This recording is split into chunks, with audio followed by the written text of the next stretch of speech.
Nul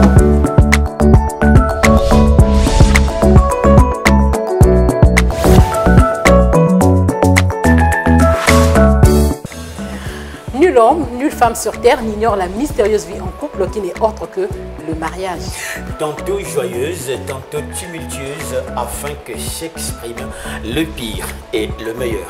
La perte d'un conjoint, une épreuve lourde et difficile à supporter. Comment s'en sortir? Et jusqu'à combien de temps peut durer le deuil? Monsieur Ndongi, Madame Teklo, tous deux victimes de cette tragédie, et le pasteur Francis Tinona, notre invité maison, pour en parler. Bon, bah, premier mois, c'est-à-dire que c'est comme si, nettement, on dirait qu'il y a un or qu'en réalité, c'est ça. Après, le premier mois, nous sentir dans. Maman va nous léger. Là, nous avons le deuxième mois. Maman va nous élever la place, maman va nous la place. Parce que y a certaines familles qui ont aussi, là, c'est leur façon de vivre. Comme qui m'aggrave, surtout que ça devait être ma couille là avant. Ni que frapper que être fait tôt. C'est trop grave. C'est pas facile même d'expliquer. Il n'y a que notre rêve, mais réalité. Du coup, tu as tout perdu. Il y a que vraiment, si tu le passes, il y a Moutou. Non. Déjà, depuis mon père et madame en 2012 jusqu'à aujourd'hui, nous avons été bonne vie. C'est la façon Vanda. La façon Vanda, en tant qu'acteur, dans le foyer, vraiment, nous se secouer. Parce que je crois que je ne sais pas si il y a une deuxième béquille à mon avis, et après béquille, je suis devenu handicapé du coup. Pasteur Francis, bonsoir. Monsieur Ndongi, Madame Teklo, bonsoir et bienvenue à ce mariage. Surtout, merci d'avoir accepté cette invitation, surtout passant de parler d'un sujet personnel, un sujet douloureux, ce n'est pas évident. Mais si vous avez accepté de le faire, certainement c'est pour aider tous ceux-là qui sont dans la même situation que vous. Alors, Monsieur Ndongi, ça fait combien de temps que vous avez été marié et en quelle année vous avez perdu votre épouse? Actuellement, s'il faut compter, on est à près de 15 ans que j'étais marié. Et je l'ai perdu en mai 2019. Et ça fait donc moins d'une année. Moins d'une année. 10 mois. Voilà, à peu près à 10 mois. À 10 mois. Et qu'est-ce que vous avez ressenti aussi à l'annonce de la mort? En fait, au départ, je n'ai rien compris. Je n'ai rien ressenti. Puisqu'en fait, j'ai quitté l'hôpital pour partir me reposer. C'est un même qui me dit, non, on va te reposer, tu es en train de beaucoup souffrir, va te reposer. Et le matin, tu reviens là. Donc, je suis allé, je suis rentré dans un sommeil. Et puis, c'est là où on m'annonce que non, écoute, viens, maman a besoin de toi. On va aller pas à pas. Révérend Francis Tinona, la mort, c'est la séparation de l'être intérieur du corps humain. Est-ce bien cela? La mort, en fait, c'est le moment où, justement, il y a séparation entre l'âme et le corps. Comme l'être humain est formé de trois parties, le corps, l'esprit et l'âme. Lorsque l'âme, qui n'est rien d'autre que la nature de votre esprit, sort donc du corps, on dit alors qu'il y a mort. Donc, cessation de vie. C'est cette séparation, en fait, qu'on appelle la mort. Mais c'est une façon de présenter la mort qui est beaucoup plus divine, on va dire, parce que c'est Dieu, lui, qui perçoit mieux cette séparation entre l'esprit et le corps, entre l'âme et le corps. Par contre, de notre côté, du côté des humains, lorsque nous parlons de la mort, nous voyons tout de suite la séparation qui s'établit entre nous et la personne qui passe, la personne qui décède. Donc nous n'aurons plus la possibilité de communier, nous n'aurons plus la possibilité de parler. La personne de la voir, la toucher, d'entrer en contact. C'est ça qui nous fait vraiment souffrir. Alors, Michel Ndongi, quand donc on vous rappelle, justement, vous disons que maman a besoin de vous, et effectivement, qu'est-ce qui s'est passé dans la suite du temps, justement jusqu'à ce qu'il n'est plus... Maman a besoin de vous dans ma pensée, c'était pour elle la voir. Oui. Je prends la voiture, je démarre avec l'enfant. Et on arrive à l'hôpital, je vois que c'est tout le monde qui pleurait. Et je n'arrive pas encore à réaliser, je dis il faut que j'arrive. J'arrive, je la vois étendue. Déjà on l'a déplacée de là où elle est. Là je m'en prends au docteur, je dis qu'est-ce qui s'est passé? Elle m'explique Maintenant, il y a eu déjà la mort cérébrale. Donc on ne peut plus rien. Pasteur Francis, je reviens vers vous. En ce moment-là, M. Ndongi croise les gens qui sont déjà alarmés, mais lui-même, ils ne se sont pas d'abord concernés. Et dans certaines confessions religieuses, l'espérance de la vie éternelle leur empêche finalement, ou disons, la garantie du ciel leur empêche d'exprimer en ce moment-là leur douleur, leurs émotions. Est-ce que vous pensez que ça devrait être ainsi? Quelle que soit votre foi ou votre appartenance religieuse, il n'en demande pas moins que vous restez un humain. Et en tant qu'humain, il y aura toujours des sentiments et des réactions en face d'un événement quelconque, même si vous n'extériorisez pas vos sentiments en ce moment-là. Il y en a toujours. Le fait de savoir qu'il y a un ciel qui nous est réservé à nous autres chrétiens ne peut pas empêcher que nous puissions pleurer ou ressentir une douleur lorsque nous perdons un être cher. Et je tiens à dire ici que de tout ce que l'homme peut rencontrer sur cette terre sur laquelle Dieu l'a placé, la chose la plus difficile à supporter, c'est justement la mort. La perte, la mort d'un être cher, c'est la chose la plus difficile à supporter. Je peux perdre mon travail, j'aurai mal. Je peux perdre une dent, j'aurai mal. Je peux perdre une maison, j'aurai mal. Je peux perdre ma voiture à l'occasion d'un accident, j'aurai mal. Mais je n'aurai pas la même douleur que lorsque je vais perdre un être cher. C'est extrêmement douloureux et je vous dis très sincèrement, il n'y a pas de mots pour réaliser cela. Ensuite, quand de tels événements arrivent, on a du mal à réaliser tout de suite qu'on est vraiment en face de la mort. Parce qu'on n'imaginait pas que ça nous arriverait. On n'imaginait pas qu'on devait passer tout de suite par un événement comme celui-là. Il y a plusieurs étapes qui se passent au moment où un décès survient. Au départ, on ne comprend rien, et après, il y a d'autres événements qui vont intervenir, comme par exemple la prise en compte du fait que là, il y a eu bel et bien un décès. On est touché, on pleure, mais après viendra une autre phase, qui sera comme une sorte de phase de colère, où on va se poser la question, pourquoi moi? Pourquoi à moi? Pourquoi cela m'arrive-t-il? Et pourquoi maintenant? Et donc, on va donner la parole à Madame Tekle qui va donc nous partager son témoignage. Qu'est-ce qui s'est passé, Madame Tekle? Comment ça s'est arrivé? Merci Madame la journaliste. Je ne veux pas trop rentrer en profondeur. Vous savez que c'est toujours tout le monde qui va nous regarder. Déjà, moi, mon défunt mari, il est parti brusquement, c'est-à-dire il n'était pas sous le lit de l'hôpital pendant longtemps. Il est mort d'un AVC.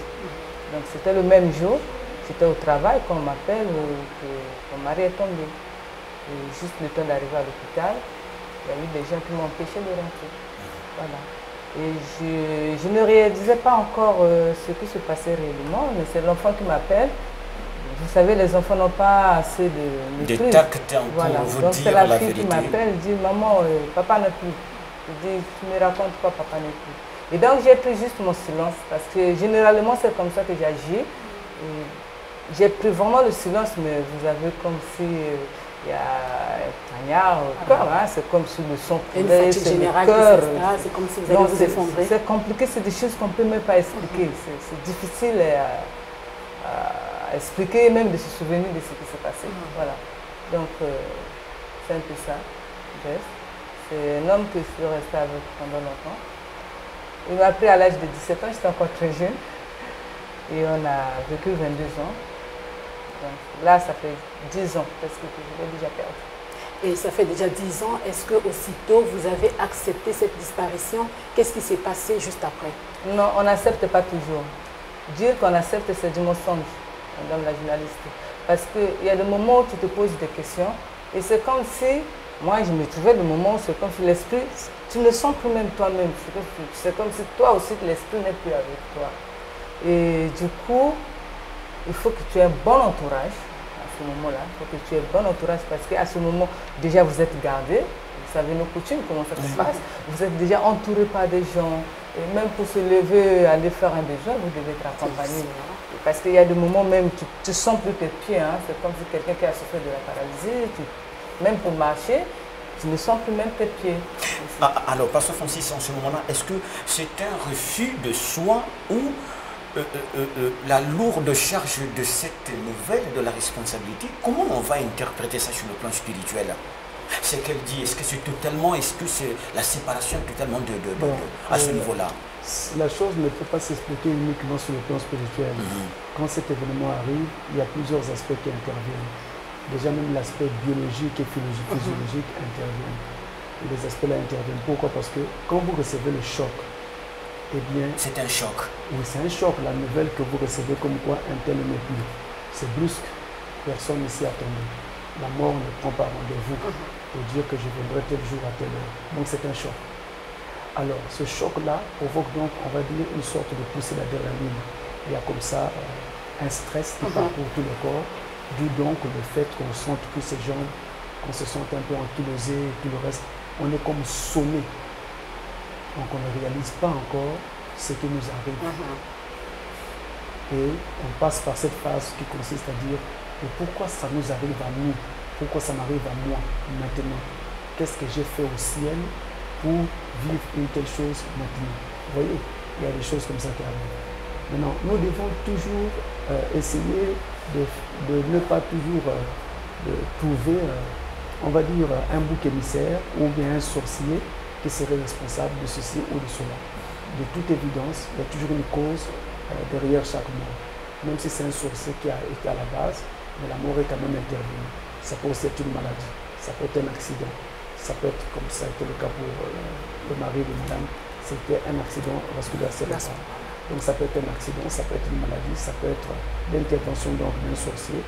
Mais ce n'est pas toujours un sorcier. N'oublions pas que dès le premier jour où vous tenez un bébé à la maternité, c'est un cercueil que vous tenez entre les mains.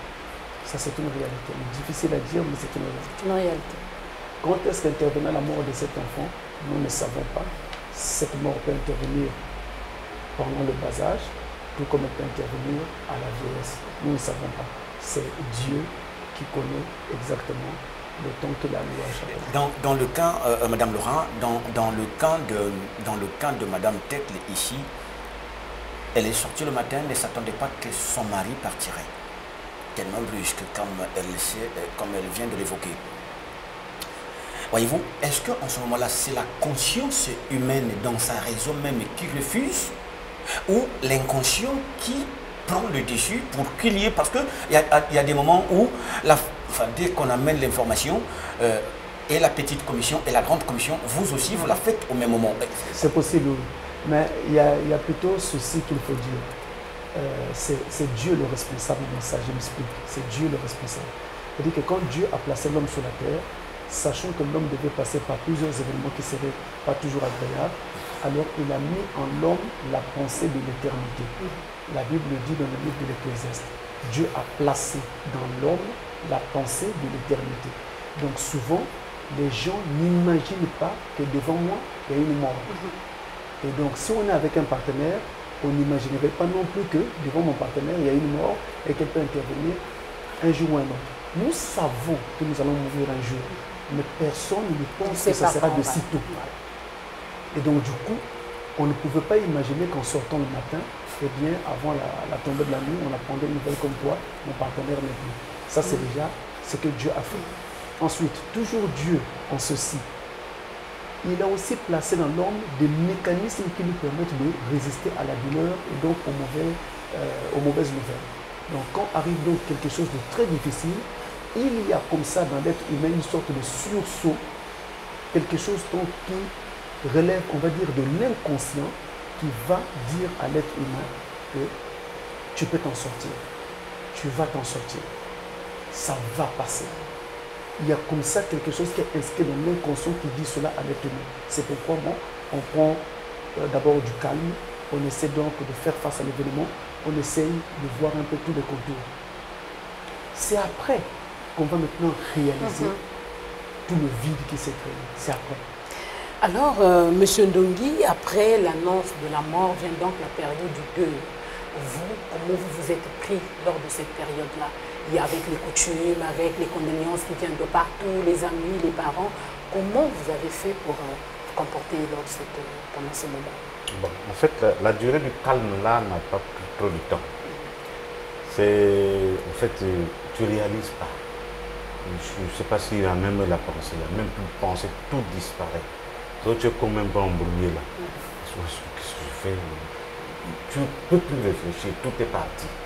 Mais je me suis rendu compte que j'ai perdu mon épouse quand on vient retirer la bague.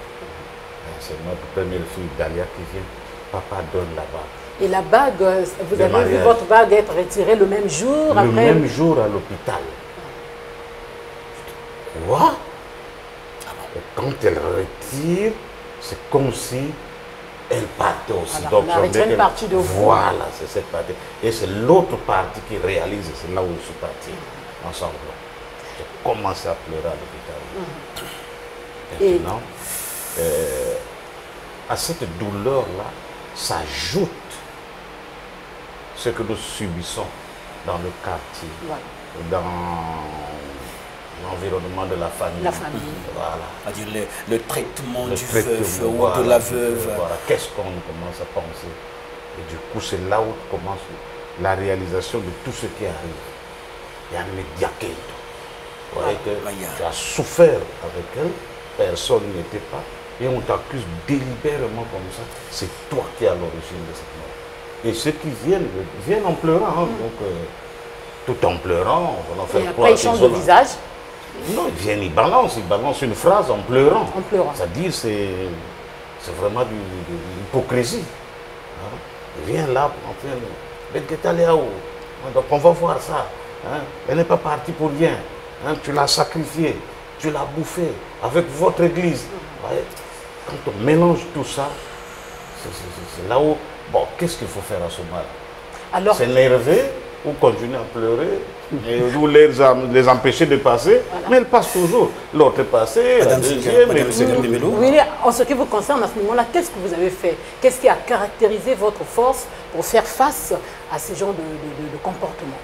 En fait, j'ai été soutenu par elle parce qu'elle est venue avec 3 gosses qui étaient des enfants qui sont arrivés grands chez nous. C'est ces enfants-là qui sont venus me prendre, qui m'ont emmené dans la voiture et qu'un a pris le volant, on a démarré, on est parti.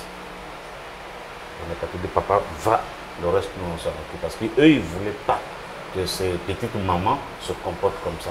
Donc ils m'ont pris, ils m'ont ramené. Maintenant, c'est pendant le parcours là, quand je réalise que je l'ai perdu et que c'est moi qui suis encore à l'origine selon ce que j'écoute, alors là, le pasteur va intervenir d'un moment à l'autre. Madame Tekle, pendant cette période, comment vous vous êtes comportée? Qu'est-ce qui s'est réellement passé? Oui, mais le comportement, c'est quoi? Vous êtes déjà entouré, comme je venais de dire. Vous savez, dans l'entourage, il y a 2 sortes de personnes.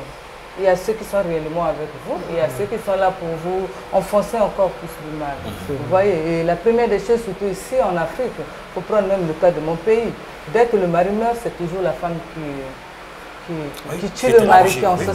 Donc dès que la femme meurt, c'est le mari, dès que le mari meurt, c'est la femme. Au moins même pour les hommes, c'est un peu des cas un peu rares, mais surtout pour la femme, c'est toujours la femme qui tue. Mais alors que toi, tu es resté avec lui pendant des années, vous voyez. Donc moi, par exemple, de 17 ans, il m'a pris à l'âge de 17 ans.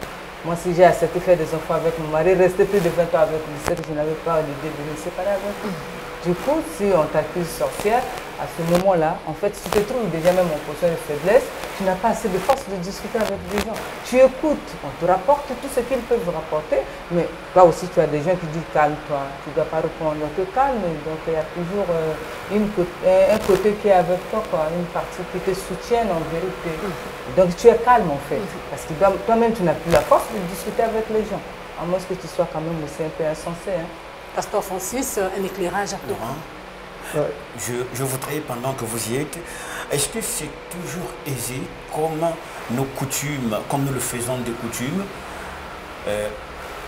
au lieu où on pleure la mort ou le mort, que le veuf ou la veuve y soit? Est-ce que c'est vraiment une obligation?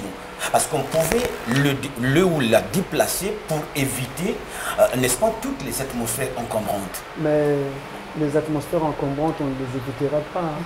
Parce que même si vous n'êtes pas au lieu de la veillée, ce qui se dit ou ce qui se dira vous parviendra toujours.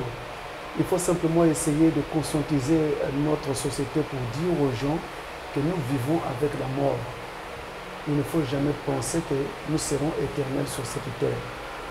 Donc, quand un couple commence, ce couple aura une fin. C'est la loi. Et cette loi est même inscrite dans la nature. Même les arbres meurent. les animaux meurent. Pourquoi les humains ne mourraient pas? Donc c'est inscrit comme ça. Alors, la chose à faire justement quand on est en face des invectives pareilles, où on vous balance des boutades, on balance des petites phrases et tout pour vous accuser de sorcellerie ou bien d'être à l'origine de la mort, la chose à faire c'est justement ce que Mme Tek et le monsieur Longue ont pu faire, c'est de ne pas répondre. Et il y a un adage qui dit qu'on répond aux imbéciles par le silence. Par le silence. Donc ce n'est pas pour dire que les gens sont des imbéciles, mais c'est pour dire simplement que la sagesse voudrait qu'on ne réponde pas. Qu'on se taise. Qu'on se taise et le temps parlera en votre faveur. Les gens se rendront compte que... Vous savez, il y a même des cas où il y a l'expertise médicale qui est là, qui prouve clairement que le décès est arrivé à cause de ceci. Mais les gens n'acceptent pas. Ils refusent, voilà les résultats d'autopsie. Ils rejettent cela. Puisque vous êtes pasteur, revenons-en donc en la période de deuil. Ils l'ont dit, ils sont restés, vous avez l'entourage, mais on ne sait pas toujours comment ça se fait, comment ça devrait se faire. Vous êtes pasteur d'une église chrétienne, comment l'on devrait mener le deuil? Est-ce dans le port d'une certaine tenue? Est-ce dans le rasage, par exemple pour une femme, de sa chevelure ou de tout ce qu'il y a comme poil en elle? Est-ce les interdictions qu'il y a autour? Voilà, est-ce que ça serait d'une manière ou d'une autre? Essayez de nous édifier là-dessus, pasteur. Je voudrais que nous puissions aussi lever l'équivoque sur ceci. Je sais que la Bible n'encourage pas les traditions, mais attention, la Bible n'interdit pas les traditions non plus. Je répète, la Bible n'encourage pas les traditions, mais la Bible n'interdit pas la tradition non plus. C'est-à-dire que nous avons besoin de comprendre que tant qu'une tradition ne contredit pas la parole de Dieu, n'enfreint pas la parole de Dieu, cette tradition peut avoir cours. Or, lorsque il y a mort et qu'on doit couper les cheveux de la femme, là, on brise une écriture. 1 Corinthiens chapitre 11 qui demande à la femme de ne pas couper ses cheveux. Donc, en ce moment-là, on brise une écriture. Mais on doit savoir que c'est comme dans un pays, quand la Cour suprême a tranché, il n'y a plus rien à dire, parce que c'est la Cour suprême qui a tranché. Et la parole de Dieu est pour nous comme la loi suprême. Quand elle a dit quelque chose, on ne peut plus changer ce qu'elle a dit. Donc elle est au-dessus de toutes nos lois et de toutes nos traditions. Donc là, quand on demande de couper les cheveux de la femme, la parole dit non, on ne devrait pas le faire. Maintenant, si on dit à la femme qu'elle doit être séquestrée quelque part, elle ne doit pas sortir, et autres, sauf si elle est accompagnée, je n'aurai aucune écriture de la Bible pour dire oui ou non à cette tradition. Je n'en ai pas. C'est sûr, je viens à dire que si dans cette coutume dans laquelle vous vous êtes mariés, on agit ainsi, je ne vois pas pourquoi vous ne le ferez pas. Parce que c'est leur façon de faire. Nous n'avons pas une écriture de la Bible qui l'interdise. Maintenant, quant au port de la tenue, au moment des obsèques, alors, il y a une différence à faire entre les obsèques et le deuil. Au moment des obsèques, on peut porter un uniforme, donc une tenue où tout le monde a cette tenue-là. Par exemple, la famille a une tenue d'une certaine couleur. Vous avez les proches qui peuvent aussi adopter une tenue quelconque, un uniforme pour vous accompagner. Mais le deuil, c'est ce qui est interdit par la Bible. Donc la Bible n'interdit pas le port de l'uniforme au moment des obsèques. C'est une façon pour vous de montrer que vous étiez très proche à la personne qui est décédée. Ça, ce n'est pas interdit. Et d'ailleurs, en ce qui concerne cet uniforme-là, on n'est pas toujours obligé de le faire en pagne africain, comme c'est souvent la coutume. Ça peut aussi se faire en tissu synthétique, comme par exemple les laines et autres. Vous pouvez même mettre des costumes si les moyens sont au rendez-vous. C'est comme ça se fait d'ailleurs en Europe. En Europe, les gens sont en costume pour accompagner donc la famille qui est éplorée. Et la couleur également est au choix de la famille. Généralement, les gens prennent la couleur noire, mais attention, on n'est pas obligé de parfois blanche, voilà, on peut aussi prendre la couleur blanche. Donc tout dépend de vous. Donc ici, il n'y a pas une écriture de la Bible qui exigera quoi que ce soit. Ce que la Bible va exiger, c'est le deuil. La Bible va dire ne faites aucun deuil. La Bible ne veut pas qu'il y ait de deuil. Donc après l'enterrement, il n'y a pas à arborer une tenue pendant une certaine période parce que vous serez en deuil. Là, vous allez être contre la parole de Dieu. C'est pourquoi il avait été, l'autre là, le prophète Samuel, avait été réprimandé parce qu'il était en train de mener deuil sur Saül quand Dieu avait retiré Saül. Il a été réprimandé. Et pourquoi tu pleures? Tu ne devrais pas faire ça. En d'autres termes, la personne qui est partie est partie. Et quand vous faites un deuil, vous empêchez même l'esprit de poursuivre son voyage. Parce qu'au moment d'un décès, quand le décès intervient, alors on pouvait dire beaucoup de choses là-dessus, hein, mais quand un décès intervient, l'esprit ou l'âme se sépare du corps. Mais entre-temps, il ne part pas. Il est encore tout juste à côté de son corps. Juste à côté de son corps. Juste à côté de son corps. Et il voit, assiste à tout ce que, tous les soins qui sont donc faits à son corps. Il voit tout. Les gens qui pleurent, il voit. Ceux qui pleurent sincèrement, il sait que celui-là est en train de pleurer sincèrement. Mais ceux qui pleurent hypocritement, il le sait également. Parce que dans cette condition-là, où on est maintenant dans cet état esprit, on est capable de voir les pensées de celui qui est encore dans la chair. Et donc de comprendre. Quand je vous regarde, je ne peux pas savoir ce que vous êtes en train de penser, sauf si le Saint-Esprit me le révèle. Or, quand quelqu'un est maintenant à l'état de fantôme, passez-moi l'expression, pardonnez-moi, et il peut voir ce qui se passe en vous et ce que vous êtes en train de faire. Et il sait s'il y a quelqu'un qui a été à l'origine de sa mort, il connaît qui a été à l'origine de sa mort, comment ça s'est passé, comment le complot a été monté. Donc il assiste à tout. Alors il est là autour de ces premiers moments. Le voyage va intervenir après. En général, ça peut intervenir autour de 7 jours par là, pour que l'âme... 7 jours après le décès. Oui, pour que l'âme se déplace et parte. Sinon, ça peut aussi se faire aussitôt. Il n'y a pas une règle qui dise que ça doit prendre tel délai. Donc ça peut se faire aussitôt après le décès. Mais non, qu'est-ce qui retarde? Parce que ça peut aussi prendre plus de temps. Ça peut prendre 6 mois. Ça peut prendre une année. Justement, pourquoi ça retarde? Pourquoi le voyage? Parce que nous assistons au départ du corps pour le cimetière, mais le voyage de l'âme, parfois, n'est pas encore effectué. Pourquoi ça retarde? Ça retarde justement à cause de certains sentiments qui retiennent le mort encore vers, avec les humains. Avec les humains. Donc vous avez le mort lui-même. Qu'est-ce qu'il affectionnait quand il était sur la terre? Peut-être qu'il était très attaché à sa femme, très attaché à ses enfants ou à un enfant, ou très attaché à un travail qu'il n'avait pas encore achevé. Donc à cause de cet aspect-là, son voyage peut traîner. Parce qu'il a toujours envie d'achever son œuvre, alors que ce n'est plus possible dans l'état dans lequel malgré qu'il soit mort, malgré qu'il soit mort, il a toujours ce pressentiment, il sent encore. Mais bien sûr. Donc on l'a arraché brusquement de son travail. C'est comme un enfant à qui vous arrachez brusquement un osselet. Alors il n'apprécie pas tout ça. Maintenant, à côté de cela, il y a ceux qui sont encore vivants, ceux qui sont restés, donc la famille. Quand la famille mène le deuil, quand la famille pleure, et ces sentiments-là peuvent faire que la personne traîne. Vous voyez, donc c'est autant de choses. C'est pourquoi quand vous menez deuil, vous pouvez faire traîner le voyage du défunt. Il va encore traîner là autour et ça ne sera pas plus. C'est alors que vous entendez des témoignages comme quoi j'ai vu papa là-bas derrière, j'ai vu maman derrière, j'ai vu mon frère ici derrière la maison. Et ce sont des témoignages vrais. Ce ne sont pas des illusions, c'est réel. C'est réel. Et ce sont ces choses-là qui se passent comme ça.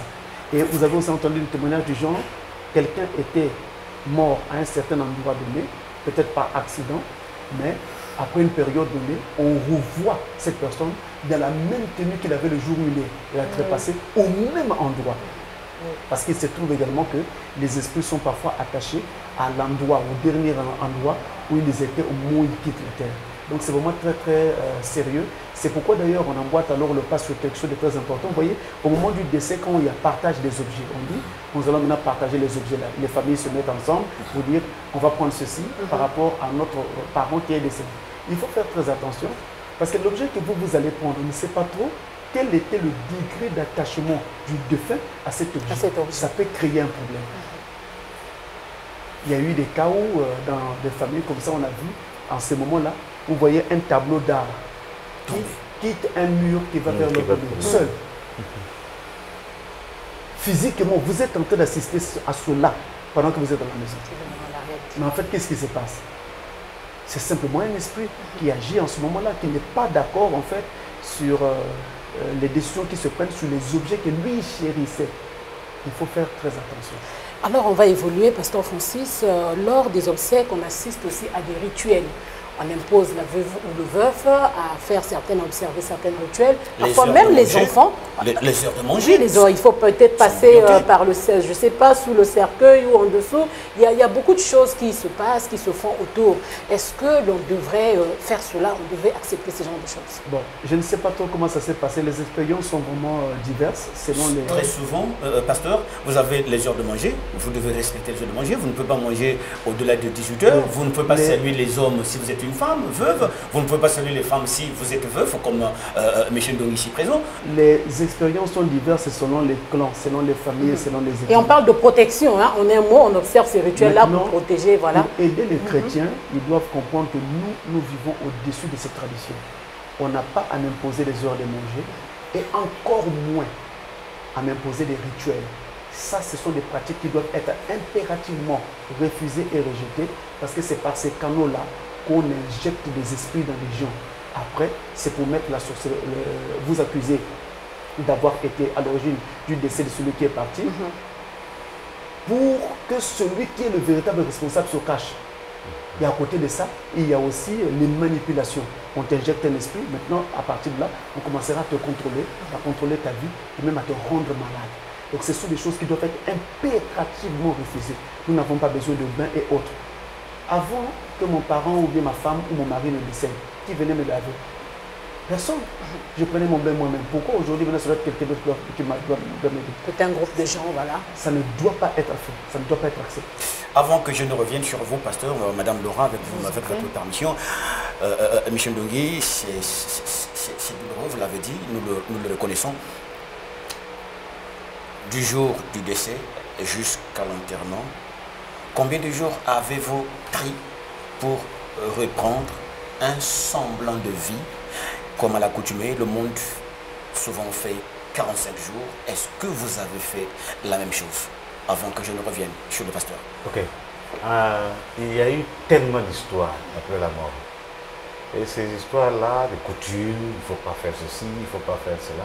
Moi, j'ai commencé par répondre petit à petit, parce que les tantes, les sœurs, non, il ne faut pas marcher, il faut qu'il y ait un devant, l'autre derrière, arriver à la porte, il faut toquer 3 fois, tout ça.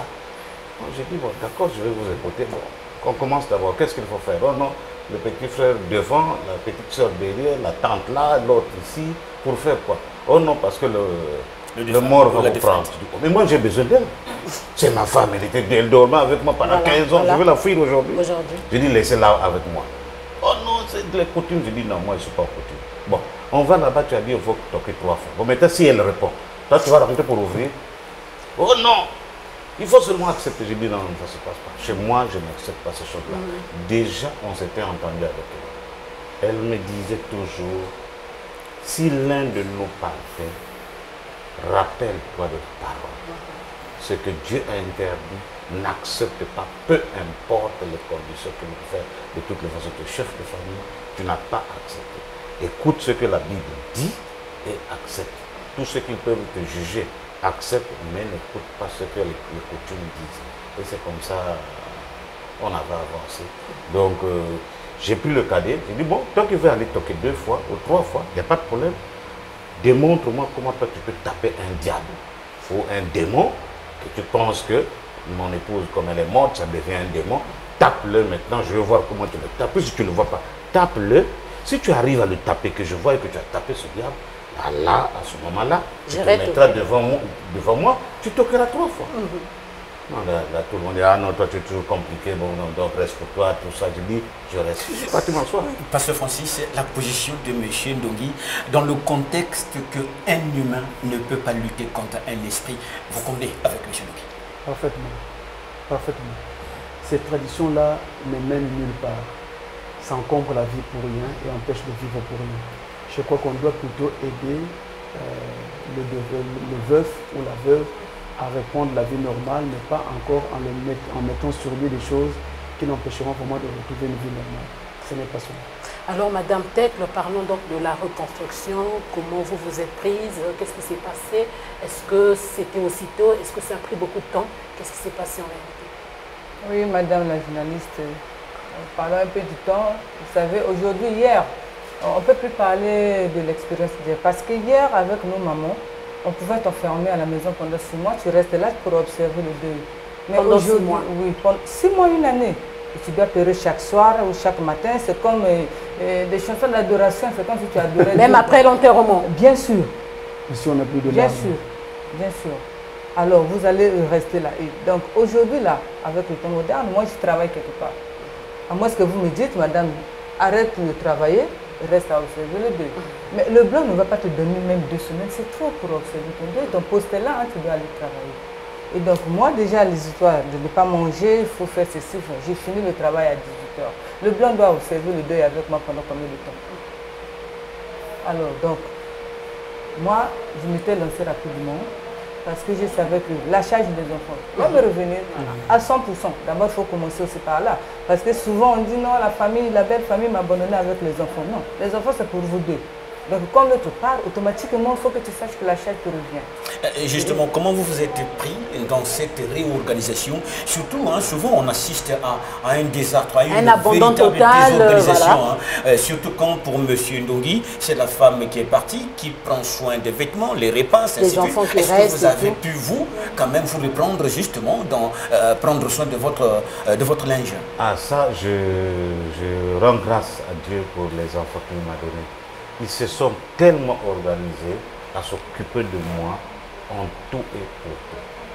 Parce que j'ai regagné la chambre conjugale automatiquement.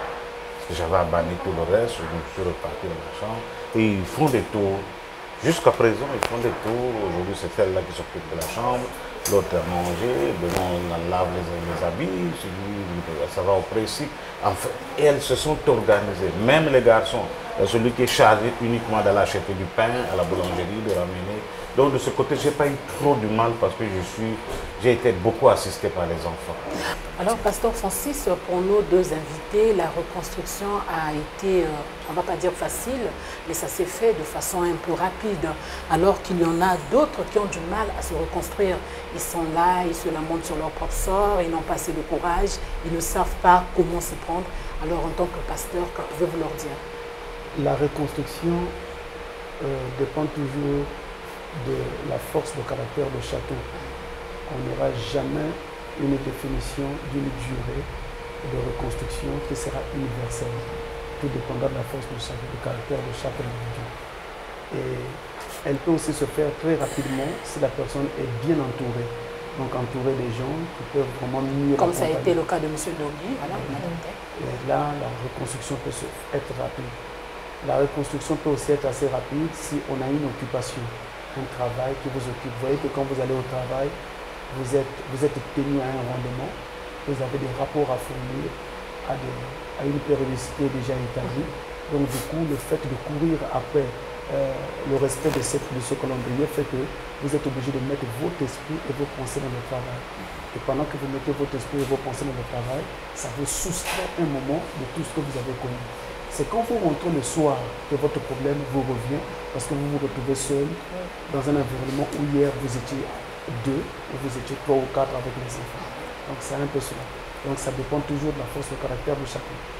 Est-ce que lorsque le cas vous est arrivé, vous avez pensé, en revenant à la maison le soir, comme le dit le pasteur, qu'en changeant la position des photos, peut-être en les enlevant, peut-être en changeant même de lit, peut-être même de chambre, ça pourrait vous aider à évacuer justement pour aller vite dans la reconstruction.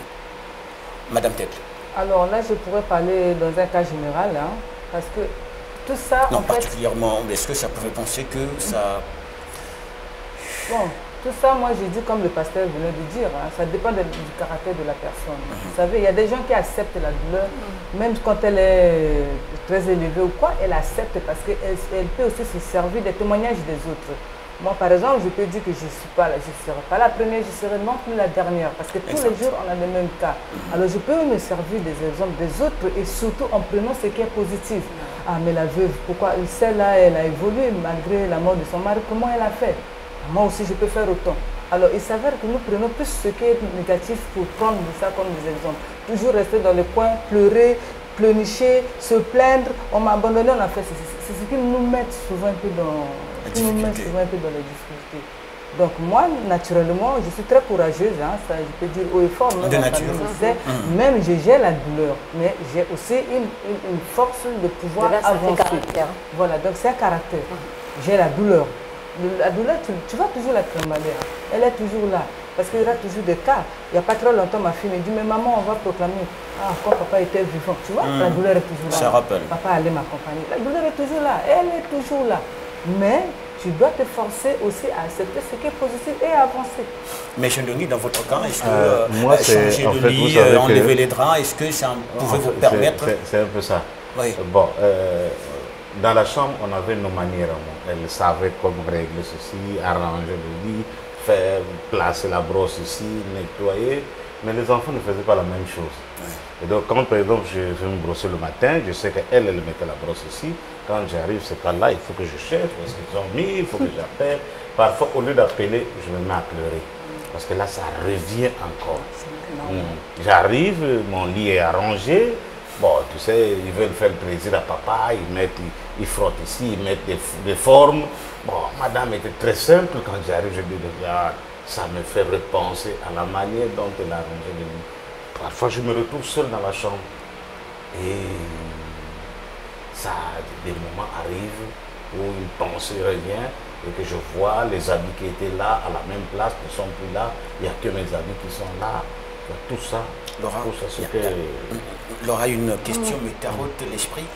Voyez-vous, pasteur, lorsqu'il dit tout le temps, il a la mémoire de sa femme. Un simple geste à table, il se souvient de sa femme. Au lit, dans la chambre, il se souvient de sa femme. Est-ce que ne fallait-il pas un remariage le plus vite possible pour vite faire, on va dire, pour vite changer pour aller dans le même sens, puisque nous arrivons à la fin de notre entretien, exactement. Il y a aussi de ceux qui prennent la décision, délibérément, on entend généralement dire « je ne me marierai plus, Pasteur Francis ». Le remariage est l'un des éléments qui participent à la reconstruction. À la reconstruction. Mais là encore, on ne peut pas dire qu'il faut tel délai pour se remarier. Nous n'avons pas un texte comme ça dans la Bible où c'est indiqué qu'il faut respecter 1 année, 2 ans, 4 ans, 5 ans, 10 ans avant de se remarier. Je vois la société qui crie au scandale quand un homme a perdu sa femme et qu'il veut se remarier, parce que tout de suite, on crie au scandale. Et quand une femme a perdu son mari, elle veut se remettre dans la vie, 4, 5, 6 mois après, on crie au scandale. Parce qu'on crie au scandale parce qu'il y a des choses qui s'établissent par l'usage. Donc, on a vu les gens faire souvent comme ça, alors on a pensé que la bonne façon de faire, c'est celle-là. On en fait une règle générale. On en fait une règle générale. Tout le monde pense qu'il faut attendre 2 ans, il faut attendre 4 ans pour se remarier. C'est complètement faux. Ça dépend de la nécessité de chacun, du besoin de chacun. Parce que je peux me remarier aujourd'hui et ne pas avoir la force de bien aimer cette femme-là qui est maintenant avec moi. Parce que j'ai encore de l'affection, le souvenir de celle qui était là avant. Je risque d'avoir beaucoup de problèmes. Dans ces conditions-là, il faut que j'attende un tout petit peu que ces souvenirs s'évanouissent afin que je puisse mieux me projeter dans la nouvelle épouse qui va arriver. C'est pareil pour une femme qui veut se remettre avec un autre homme. Mais dans tous les cas, tout dépend de ce que chaque individu ressent au-dedans de lui. Ne faisons pas des procès aux gens pour ceci ou pour cela quand ils veulent se remettre dans la vie. Ça dépend de la sensibilité de chacun et de sa nécessité qu'il ressent. Vous savez, c'est mieux encore aujourd'hui de se remarier que pendant ce vide-là, de se mettre à vagabonder. Vous allez pécher devant Dieu. Vous voyez? Donc pourquoi on va empêcher quelqu'un qui veut se mettre en ordre avec son Dieu pour pouvoir vivre correctement? Pourquoi on va lui dire non, c'est trop précoce? Est-ce c'est trop précoce de se mettre en ordre avec Dieu? Donc en un mot, la perte d'un conjoint ou la mort d'un conjoint n'est pas une fatalité, n'est pas une fin en soi, quoique douloureuse. Bon, on va dire que ce n'est pas une fin en soi, mais c'est quand même quelque chose d'assez fatal. C'est très difficile, c'est vraiment douloureux. En tout cas, il n'y aura pas de mots pour essayer d'enlever cette douleur. Quand vous passez par là, vous passez par le pire des cauchemars des hommes. Et ça va prendre du temps. Je vous dis sincèrement, pour finir, on va dire, avec cette douleur et vivre quasi normalement, il faut au minimum 2 ans. Au minimum 2 ans. Au minimum. Peu importe la force de caractère que vous avez. Et vous voyez, Madame Tek venait de rappeler ici qu'à peine il y a quelques jours, l'enfant a encore ramené le souvenir de papa. Quand il a dit, quand papa était là, il m'aurait accompagné. C'est sûr, il a dit que de temps à autre, ça reviendra comme des pics. Mais la vie redevient un peu normale, mais de temps à autre, on repense un peu. C'est pareil d'ailleurs quand on perd n'importe quel être cher, comme un père, une mère, ou même un frère ou une sœur. Pasteur Francis, merci. Monsieur Ndongi, Madame Tek, merci. C'est la fin de notre entretien qui a porté sur ce thème douloureux, la mort d'un conjoint. La mort d'un conjoint, la perte d'un conjoint, d'un être cher, c'est une réalité, mais et pourtant, il faudrait bien y faire face pour se reconstruire et continuer la vie. Merci de nous avoir suivis. À la prochaine dans un autre numéro Mariage.